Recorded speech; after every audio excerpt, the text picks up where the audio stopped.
Welcome to Shovelware Diggers. Our dig team is currently excavating the Softkey Shareware 2000 Hit Games 2 CD collection. You can find a link in the video description containing the entire directory structure of this archive. It's week 28, and we actually have 3 brand new diggers making their debut today. For more information on how to join the dig team, simply head on over to the Patreon page linked in the video description. Now without further ado, let's begin. First up, Paul Scheer decided to dig up WINGAMES /GG /Egypt. So I'm not quite sure what to expect with this one. Got GG and Egypt, which is right here. So we got a batch file for a Windows game? That's kind of weird. And what is up with this README file? Okay. So, this almost looks like some kind of template file for something. But apparently the author was GDM Software Publishing from Florida. We've actually got an email address for however old this thing is, 94. The guy was asking $5 for it. Apparently the name of the game is the Temple of Raj. So it's not even called Egypt anything. So, well, let's try running it. Okay. Options? Interesting. Okay, let's just start. We've got a line moving around. Start demo.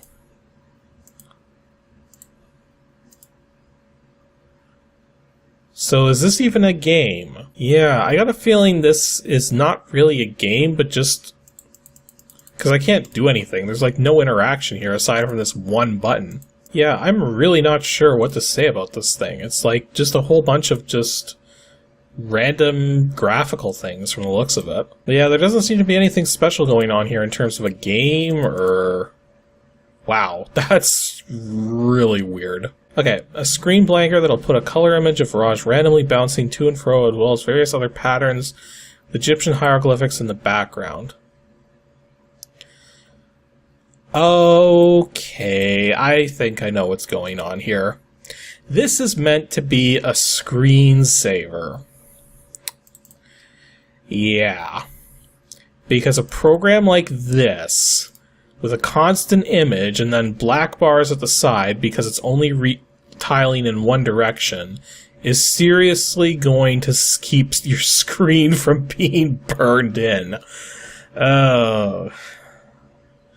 If you can't detect the sarcasm in my voice. Okay, well, you can't really... It's hard to call that a failed dig because it actually does what it's set out to do.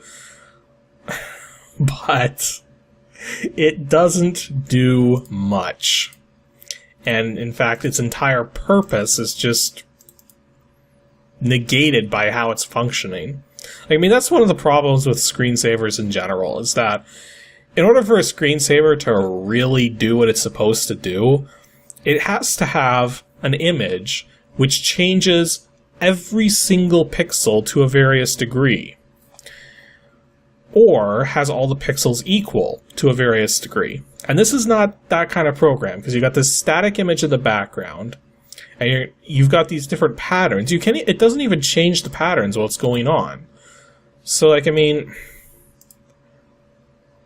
And, like, how is this little square bouncing around going to save the screen? It won't. Yeah, this is one of the worst screensaver, quote-unquote, type programs I've ever seen.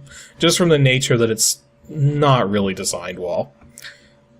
And it's not even technically a screensaver, because it's just an executable file.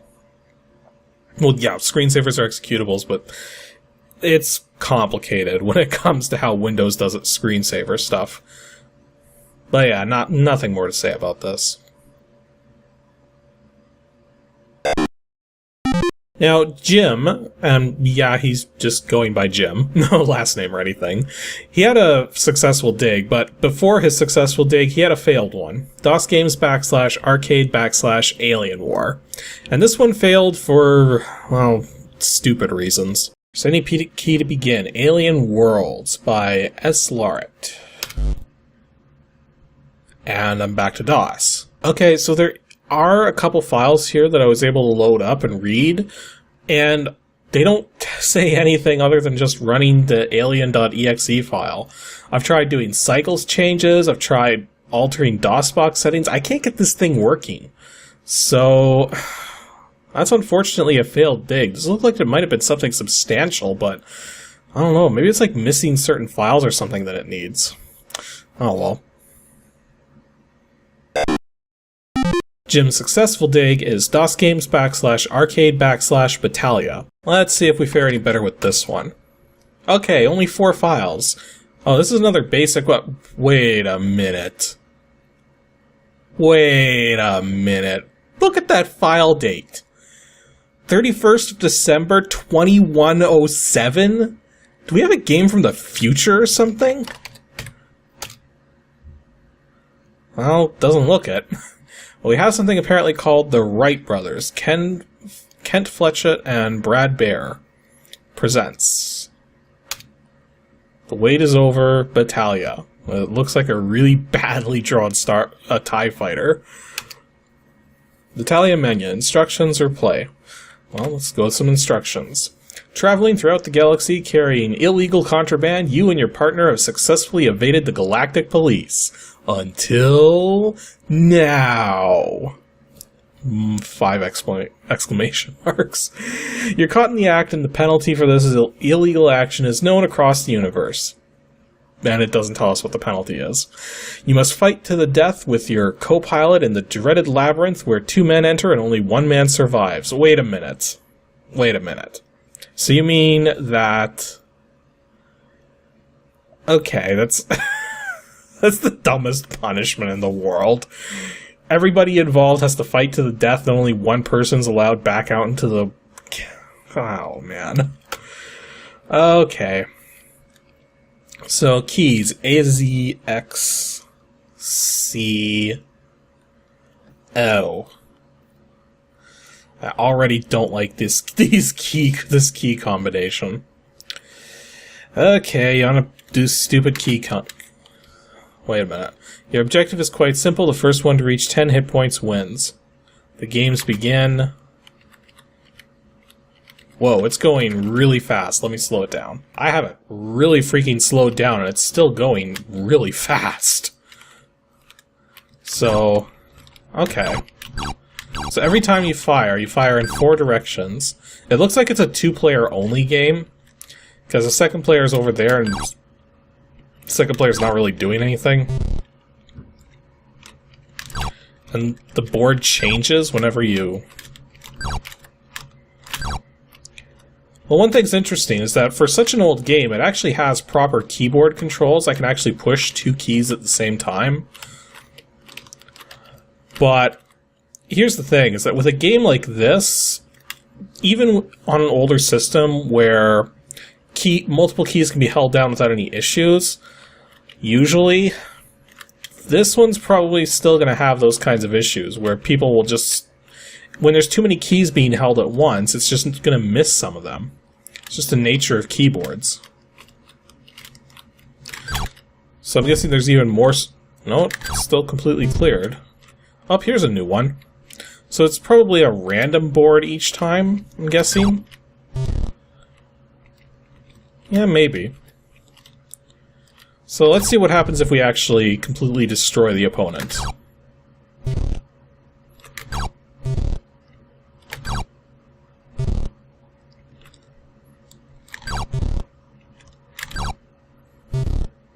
The winner was player 1. Play again? No. So that was Battaglia. That was one of the fastest digs we've probably ever had. But, yeah, very, very basic and minimalist 2-player game with text mode based graphics and just trying to shoot each other. I mean, it's basic. Actually, it actually is basic. Because we got the BAS files right there. At least I think it is. But that's a weird file date, though. I have no idea how that ever happened. But in any case, that's Battaglia. Very simple game. Nothing too spectacular. I don't know.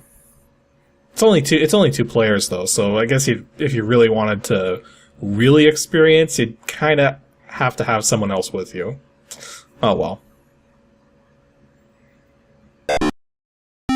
And lastly, Douglas Reno decided to dig up WINGAMES /OGG /3D Maze. Well, let's see if we can go wrong with a 3D maze game. There's been a bunch of these made over the years, but maybe we'll actually have a good one. It doesn't even maximize. This is as big as it gets. Oh boy. Okay. So, Elf says no change, apparently. About 3D Maze, copyright August 91, Odin Software Development, written by Michael Howard. That kind of sounds familiar, but I don't know where from, at least not off the top of my head. Okay, good, we can use the arrow keys. Why is there a blue square there? Interesting. Okay, so it's one of those maze games where you go right up against the wall. I'm not a fan of when a 3D maze game does that, because I like to be able to see if there's going to be like a path right to the side of me. Like right now, it seems like if I turn to the right, there'll be a path there, but no, it's a solid wall. And that's because it's projecting it so that what you see at the sides right here are actually one space in front of you. Whoa, what the? What? If you run into a wall, it says it goes splat. I was not expecting an effect like that out of a game like this. But I guess there's a little bit of styling to the north, south, east, and west things there. Oh look, the elf... I get what the elf is doing now. When you move, it says either warmer or cooler, depending on how close you are to the exit. But it doesn't seem to be related to the actual path you're taking, because it's the warmer put me into a dead end at that one moment. Now make your way back to the blue square. Interesting. So slightly different rules than a typical 3D maze game.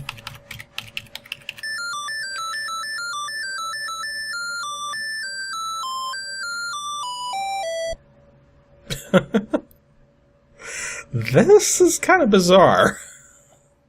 And it's also kind of bizarre how it actually, like, everything went bright when this thing showed up. Can I do anything else? Nope. So, yeah, that was... Oh! We can actually set, the size of the maze. It calls the 5550 suicidal. Yeah, probably. But, you know, like any maze game, like, I mean, you can just follow basic maze following mechanics, and you should be fine. Though I guess it depends on how it's generating it, too, right? So this is a 20 by 20 maze, let's see.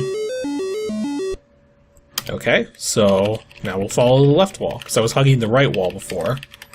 And there we go.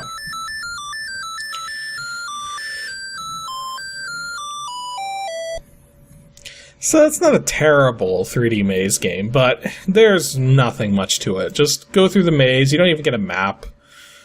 Go through the maze, find the red square, go back to the blue square, and you're done.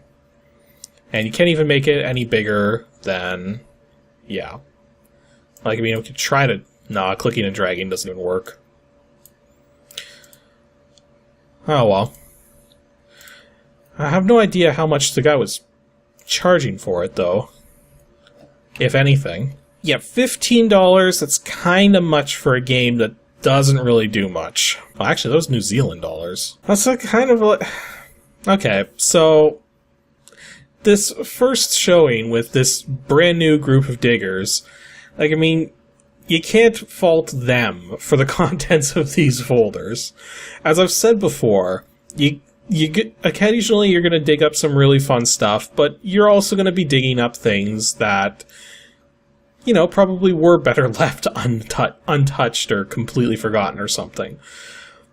But that's just the nature of this old software, is that some of it's going to be interesting and some of it's going to be dull, and we just happen to have a whole bunch of dull ones today. So, oh well. These guys have a whole bunch of more digs ahead of them, so they'll probably have some better stuff sooner or later.